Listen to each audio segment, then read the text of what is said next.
이 시간 우리 홍이현 학생 기도해 주시겠습니다.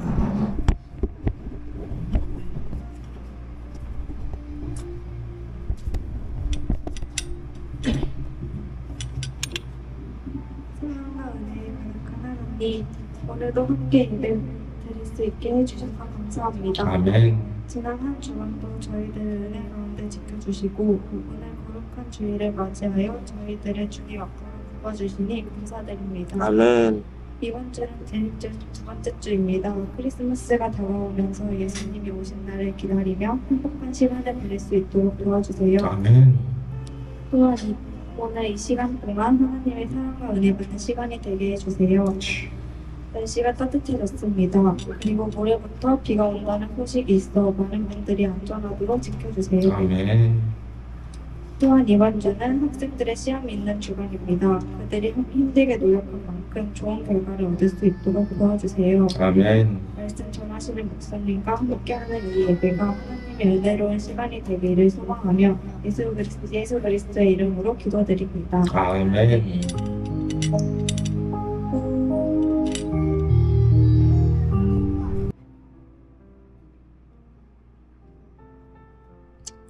한 절씩 교도하겠습니다. 헤로드 왕 때에 예수께서 유대 베들레헴에서 나심에 동방으로부터 박사들이 예루살렘에 이르러 말하되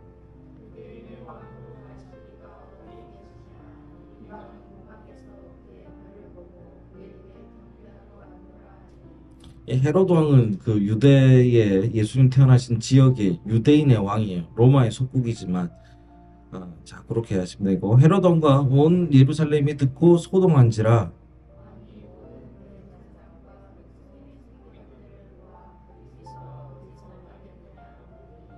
이르되 유대 베들레헴이오니 이는 선지자로 이렇게 기록된 바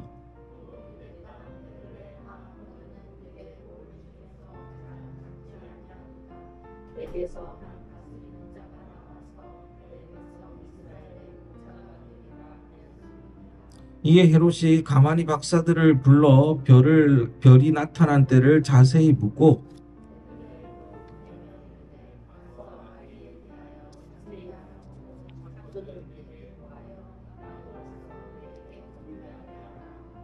박사들이 왕의 말을 듣고 갈새 동방에서 보던 그 별이 문득 앞에 서서 인도하여 가다가 아기 있는 곳 위에 머물러 서 있는지라.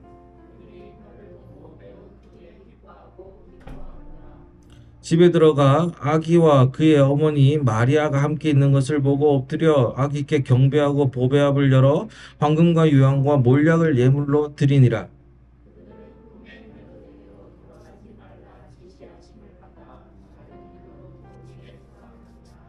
아멘. 인사 한번 하겠습니다. 샬롬. 반갑습니다. 그래요. 오늘 말씀은요, 여러분, 이 내용 자체가, 제가 이제 주제가 밤하늘의 별인데, 이 주제는 아니지만 이 얘기를 좀 정확히 알고 있어야 됩니다. 헤롯 왕이라는 사람은 유대인의 왕이에요. 유대인의 왕이고, 유대라는 나라는 로마의 속국이었습니다.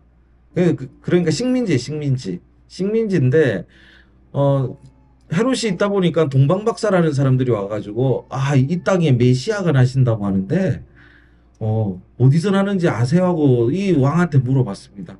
그러니까 이 헤롯 왕이 어떻겠습니까? 기분이 완전 나쁘지. 뭐야 이거 이렇게 된 거예요. 아니 내가 왕인데 내 아들도 아니고 어떻게 이런 경우가 다 있나? 이러면서도 이제 헤롯 왕이 똑똑해. 그냥 넘어간 게 아니라 가만 보다가 그러시냐고. 그러면서 뭐라고 얘기하냐면 우리도 어디 있는지 잘 모르겠는데 혹시라도 찾으면 나한테 꼭 연락 좀 달라고. 나도 가서 경배하겠다. 이렇게 얘기합니다. 근데 속으로는 무슨 생각할까요? 희연아, 무슨 생각할 것 같아? 그런 애가 나오면 찾아가서 어떡할 것 같아? 죽일 거야. 요즘엔 고려 거란 전쟁사라는 드라마가 유행입니다. 제가 그렇게 긴 건 제가 잘 못 보고요. 유튜브로 이렇게 요약한 것들을 이렇게 보는데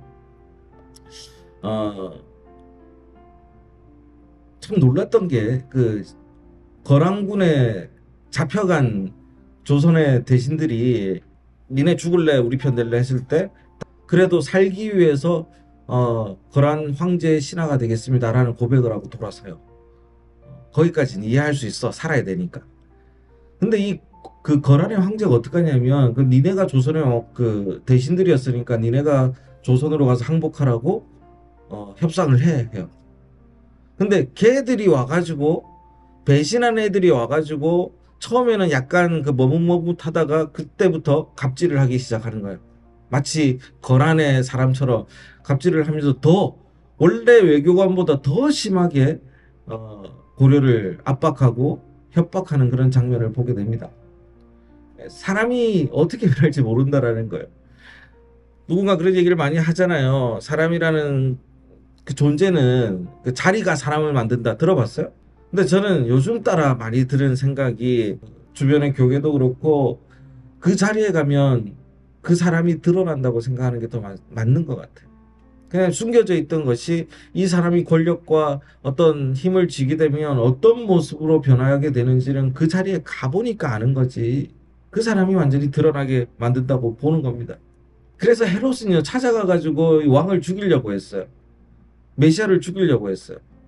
그러다가 동방박사 보니까 헤롯한테 들렀어요? 안 들렀어요? 집에 갈 때. 저기 12절 봅시다. 그들은 꿈에 뭐라고요? 헤롯에게로 돌아가지 말라. 다른 길로 갔습니다. 근데 헤롯이 안 오니까 어떻게 했어요? 조급하죠. 빨리 이 메시아라고 그 소문난 사람을 잡아 죽여야 되는데, 아기를 잡아 죽여야 되는데 못 찾는 거야. 그래서 나중에는 어떻게 하냐? 여기에 그 갓난아기들 남자아이들은 다 죽여라 이런 명을 내리기도 합니다. 닮았죠? 남자아이들을 다 죽여라. 언제 들어봤습니까? 지금은 신약인데 구약이 언제요? 옛날이요. 옛날 언제요? 뭐 들어보지 않았습니까? 다 죽여가지고 엄마가 살리기 위해서 이렇게 건져가지고 바구니에 태워가지고 모세 얘기죠, 모세. 예. 이 연결돼 있어요, 구약과 신약이. 이 모티브가 좀 연결돼 있음을 좀 보면서 보면 좋겠습니다. 자, 오늘 이제 본격적인 말씀으로 들어가면 밤하늘의 별. 원래 제가 제목을 그래 가끔 하늘의 별을 보자 이렇게 짓고 싶었는데 너무 이상할까봐 이렇게 했습니다만은 유명한 말 중에 얘기 있습니다. 그래 가끔 하늘을 보자. 그래서 그래 가끔 하늘을 보자. 이런 말이 있지 않습니까? 근데 오늘 약간 변형해서 그래 가끔 밤 하늘을 보자. 이렇게 저는 좀 말씀을 드리고 싶다라는 거예요. 자, 하늘을 본다는 것의 의미는 뭐냐면 이 성경 시대에 있어서 하늘을 보는 것은 희망을 보는 것이었습니다. 그래서 하늘에 뭔가 그 징조가 나타나거나 동방박사들도 내내 하늘만 쳐다보고 있었어요. 왜? 예언을 들었거든. 과거에 이사야부터 시작되는 그 메시아라는 분이 온다라는 예언을 갖고 있었고 지금의 그들이 살고 있던 시대가 너무나 각박한 시대라고 스스로 생각하고 있었기 때문에 이 정도면 메시아가 와야 되는 거 아니야? 이런 생각을 갖고 있었던 거예요. 그래서 밤하늘을 보면서 있는 건데 하늘 보는 게 그들에게는 뭐라고요? 희망. 뭐라고요? 희망이었다라는 거예요. 희망. 절망적인 시대에 메시아가 오는 것을 바라는 그 바람이 녹아 있는 마음이었다라는 겁니다. 미국 워싱턴 대학의 그 토마스 홈스 교수가 이렇게 얘기합니다. 사람들의 마음에 가장 큰 변화를 가져오는 스트레스를 가장 많이 받는 그런 지수를 조사를 해봤더니 제일 크게 스트레스를 받는 지수가 뭐냐면 제일 퍼센테이지가 뭐냐면 뭘 것 같아요, 여러분? 전에 한번 말씀드린 적이 있는데 니네는 몰라. 우리 학생들은 몰라요. 그렇죠. 함께하는 이의 죽음이 가장 큰 스트레스라고 합니다. 그래서 이 경우가 이제 100%로 조사를 하는 거예요. 100%로 조사하고 그 다음에가 이제 그 서로 갈라졌을 때 이게 73% 스트레스가 있다고 합니다. 그리고 또 재밌는 통계 중에 하나가 임신했을 때가 한 40% 정도의 그 스트레스 지수가 있다고 합니다. 그리고 집을 옮기거나 고쳤을 때가 25%의 스트레스가 있습니다. 그런데요, 재밌는 조사가 뭐냐면 크리스마스라는 이 크리스마스가 미국에서는요 약 12% 정도의 그런 그 영향력을 주는 말이 스트레스 지수지 영향력을 준다는 얘기예요. 스트레스성 지수를 보여주고 있다라는 거예요. 그 영향력이 있다라는 얘기죠. 그래서 지금은 미국에서는 뭐 캐롤도 못 틀고 하고 뭐 이런 여러 가지 일들이 있었는데 오히려 이제 또 반대로 가기도 하지만요. 크리스마스라는 것이 이 그 당시 미국 사람들에게 예전 조사니까요. 미국 사람들에게 희망을 주는 그 날이었다라는 거예요. 12월 25일이라고 하면 거의 이 한 해의 끝이잖아요. 25일이면 한 해가 며칠 남은 거예요. 일주일도 안 남은 거죠. 6일 정도 남은 거니까. 이 6일만 잘 견디면 새로운 한 해가 시작한다라는 그 힘도 있었고, 기본적으로 기독교 신앙이 있었기 때문에, 이제 예수님이 오신다라는 얘기는, 이제 새로운 삶, 내가 구원받을 수 있겠다라는 그런 삶에 대한 희망도 우리 안에 녹아져 내려 있었다라는 얘기를 보여주는 겁니다.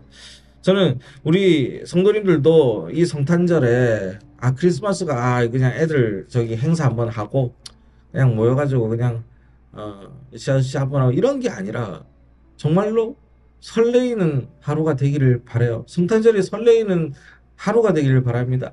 예수님은 항상 우리 곁에 계시니까 뭐 이렇게 하지만 이 하루만큼은 우리는 이틀이죠. 24일, 25일 이렇게 다 하니까 이틀이죠. 이 그 기간만큼은 좀 설레이고 흥분되고 행복한 기간이 되기를 저는 간절히 한번 바라봅니다. 자, 오늘 그 이야기 중에서 또 첫 번째 동방박사의 얘기는요, 여러 가지 교훈을 던져주는데, 2000년 전에 어떻게 그걸 알고 아기 예수님이 탄생하시던 날 맨날 하늘 쳐다보면서 있다가, 마국간에 와서 먼저 경배 드린 사람들이 동방에서 온 박사들이라고 얘기를 하죠. 이 사람들이 근데 누군지는 잘 모릅니다. 야사들, 뭐, 이런 데는 많겠지만. 그런데 그들은 어떤 사람들이었냐면, 어두운 밤에서 뭘 본 사람이냐면 별을 본 사람들이었어요. 근데 별 보기 전에 뭘 했냐면 예수님을 기다리던 사람들이었어요. 기다리던 사람들. 자, 9절 한번 봅시다. 헤롯 왕을 만납니다. 그죠? 헤롯 왕을 만나고 그 다음에 한번 읽어볼게요. 시작. 박사들이 왕의 말을 듣고 갈새 동방에서 보던 그 별이 어떻게? 문득 문득 문득. 그러니까 헤롯 만날 때는 없었어요. 그죠? 문득. 그러니까 동방에서 별을 발견하고 출발했는데 오다가 어디로 사라졌는지 몰라. 근데 그거는 있어요. 옛날부터 내려오던 그 예언 뭡니까? 어디에서 나신다? 베들레헴에서 나신다. 그 예언은 있어서 그냥 무작정 베들레헴으로 오는데 별이 나타난 거지 여기까지 인도한 건 아니라는 거예요. 그 나타나심을 믿고 그 예언을 쫓아서 공부하고 기다리고 고대했던 사람들이 이리로 찾아왔다라는 얘기입니다. 그리고 난 다음에 문득이라는 게 뭐냐면 원래 있던 별을 우리가 발견한 게 아니라 나타났다라는 거. 나타났다라는 건 뭡니까? 수동태.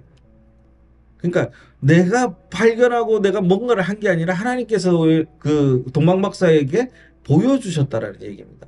오늘 이 개념을 좀 잡고 가야 돼요. 보여주셨다라는 개념이에요.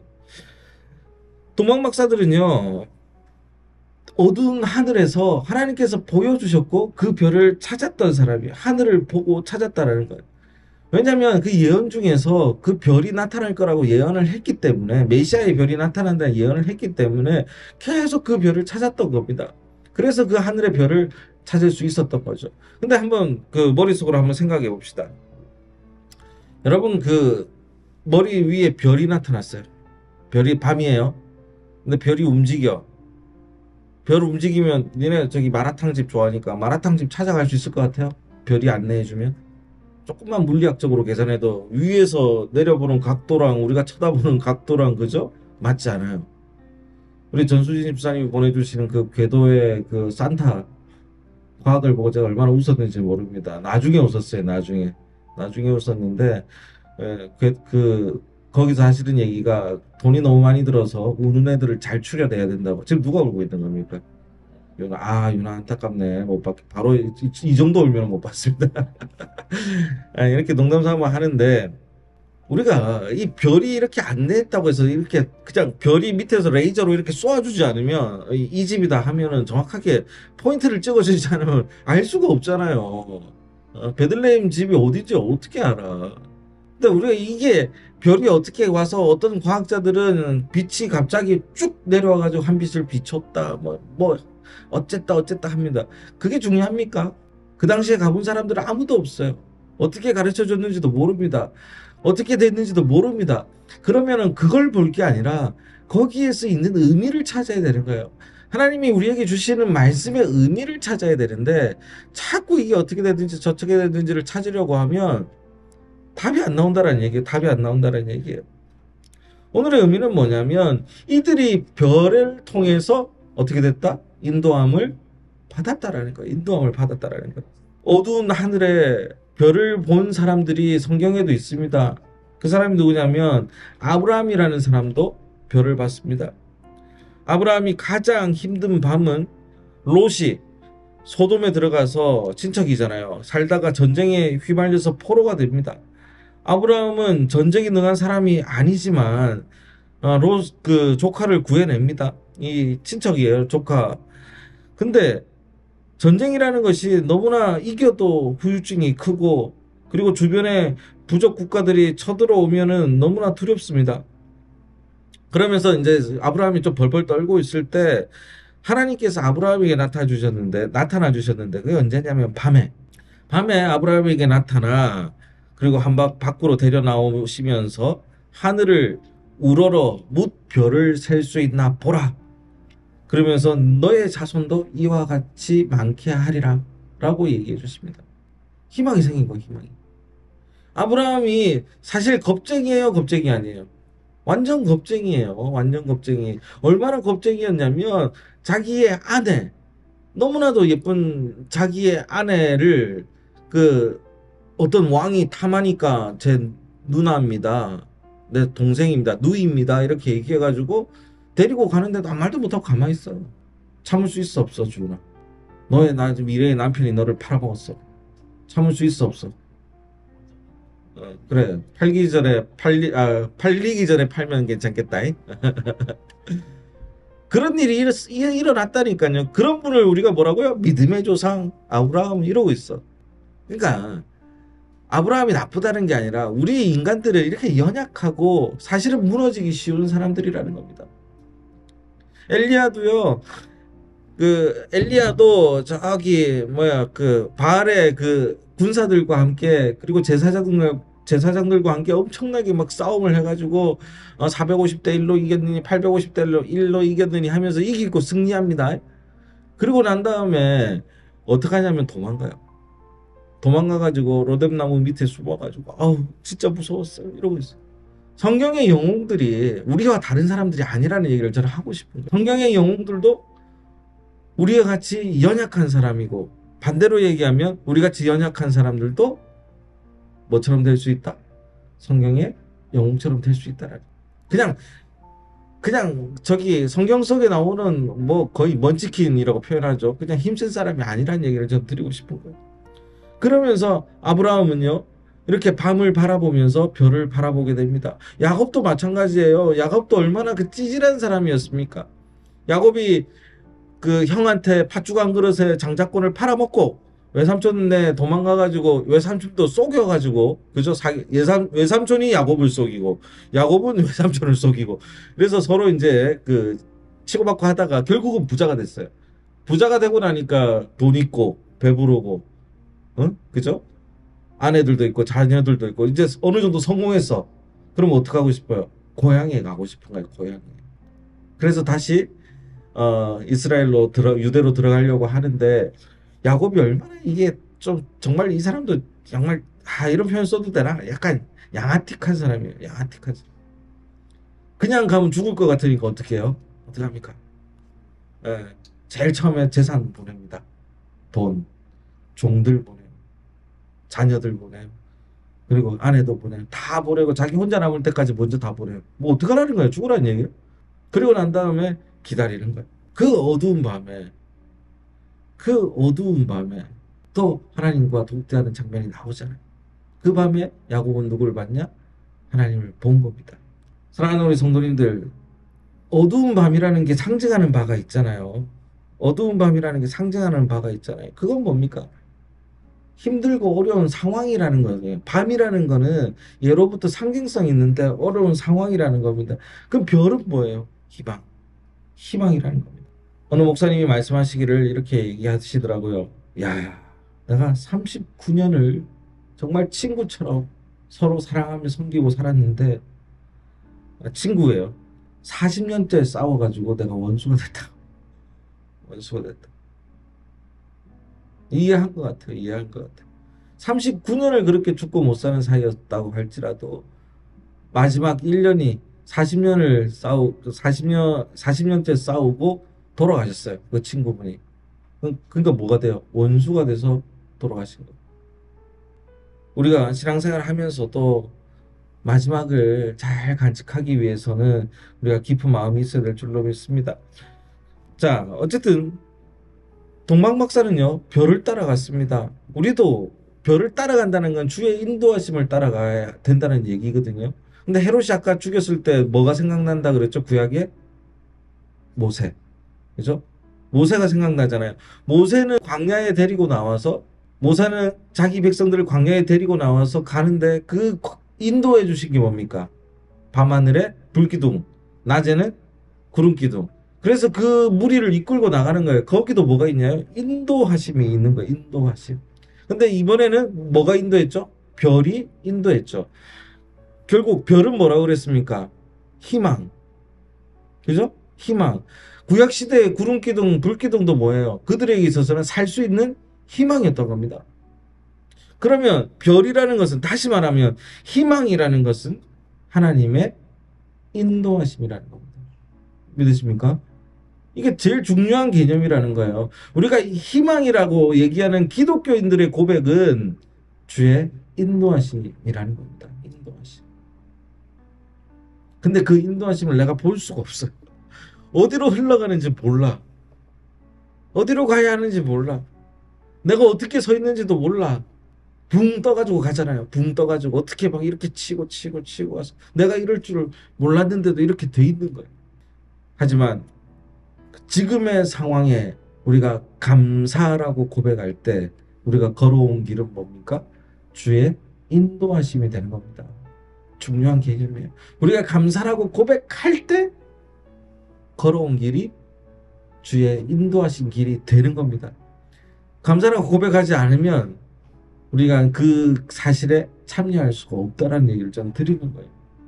아무리 이게 인도하심이라고 해도 그 사람의 입장에서는 만족감이 없게 된다는 얘기를 합니다. 사랑하는 우리 성도님들, 지금 여러 가지 어려운 국제 상황, 국내 상황을 맞이하고 있습니다. 사회, 정치, 경제 전반적인 상황을 바라보면 암담합니다. 우리 청년과 아이들, 젊은이들에게 물어보면요, 교회를 보아도 길이 보이지 않는다고 이야기합니다. 그리고 교회가 신뢰가 많이 떨어졌다고 얘기합니다. 우리 자녀들한테도, 야, 친구들, 야, 걔 너무 좋더라. 친구 한 번씩 데리고 오면 걔 좀 데리고 와. 교회 다닌대. 이렇게 물어보거든요. 제가 농담 삼아. 근데 조심스럽게 아이들이 하는 얘기가, 교회 좀 신뢰가 없어. 이렇게 얘기를 해요. 얼마나 안타까운 얘기입니까? 거기에 지금 일어나고 있다니까요. 증오와 혐오와 정죄만 가득하고 난무하는 그런 교회 누가 오고 싶겠습니까? 가면은 그냥 일한다고 지쳐서 쓰러져 버릴 수밖에 없는 그런 교회 누가 가고 싶겠습니까? 저는 우리 시민동교회가 정말 마음이 따뜻하고 편안한 교회가 되기를 바랍니다. 그게 주의 인도하심으로 저는 여기까지 오고 있다고 저는 고백하는 겁니다. 교회 안에서 저는 희망을 발견하시기를 바랍니다. 여기로 인도하셨으니 주님께서, 이제 주님께서 여러분을 어떻게 삶으로 인도하시든 그 길도 하나님 안에 은혜가 되는 길이 되기를 바랍니다. 저는 그래서 여러분 가끔 힘드실 때마다 밤하늘의 별을 찾아보시길 바라요. 밤하늘의 별을 가끔씩 보시기를 바랍니다. 그게, 그 별이라는 게 뭡니까? 희망이고 주의 인도하심이라는 얘기를 저는 드리고 싶습니다. 작금이야말로 주님의 인도가 절실하게 필요한 때 아니겠습니까? 우리 모두 세상이 어두워도 어둠에 사로잡히지 말고 단 하나의 밤하늘의 빛이라도, 그 별의 빛이라도 하나님의 인도하심이라는 희망을 발견할 수 있는 여러분 되시길 바랍니다. 까만 밤하늘에 아무도 못 보고 있지만 여러분이 그 희망의 작은 빛을 발견할 수 있다면 그래도 우리의 삶은 주님 때문에 행복해질 수 있을 줄로 믿습니다. 그 삶이 되시기를 주의 이름으로 간절히 축원합니다. 기도하겠습니다. 그 옛날에 메시아가 오는 것을 싫어했던 사람들이 분명히 있었습니다. 헤로도 왕이 그랬고 그곳의 제사장들이 그랬습니다. 불편합니다. 주님의 인도하심, 주님의 희망은 때로는 너무나도 불편한 상황이 되어버릴 때가 있었나 봅니다. 그러나 그들 때문에 주님께서 안 오시지 않으셨음을 기억하게 하여 주시옵소서. 인간의 때와 하나님의 때는 다르다는 것을 인정하게 하시고 주님의 인도하심이 나를 해하려 함이 아니라 우리를 살리려 하려 하심을 저희들이 보게 하여 주시옵소서. 특별히 대림절을 맞이하면서 조용히 주님을 기다리는 가운데서 하나님 마음속에 간질간질한 설레임이 싹트기를 바랍니다. 하나님 그 크리스마스 이 성탄절이 집을 꾸미고 교회를 꾸미고 반짝반짝 빛나는 그 별들 같은 빛 속에 잠겨있는 그런 단순함이 아니라 정말 이 반짝이는 빛들이 희망의 빛들이 되게 하시고 반짝이는 이 빛이 별처럼 저희를 인도하시는 주님의 인도하심이 되게 하여 주시옵소서. 오늘도 드려지는 이 예배를 통하여서 하나님 우리들 마음에 따스함이 넘치게 하시고 놀라운 기적과 같은 삶이 눈앞에 펼쳐지게 하여 주시옵소서. 예수 그리스도 이름으로 기도합니다. 아멘.